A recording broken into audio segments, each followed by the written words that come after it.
নিয়ে, তার জন্মের আনন্দ নিয়ে। 6টি মাতৃমূর্তি এখানে সেই আনন্দের প্রতিচ্ছবি। মায়ের গর্ভের জলীয় অন্ধকার মুখে বিরাজিত মা এখানে গর্ভধারিণী অপরূপ রূপে। ইনি আমাদের মা, আমাদের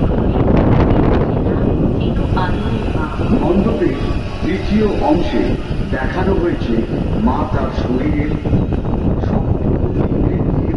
সন্তানকে সমাজের বুকে প্রতিষ্ঠিত করা যে অক্লান্ত প্রয়াস, তা পৃথিবীর বুকে একমাত্র মাই করতে পারেন।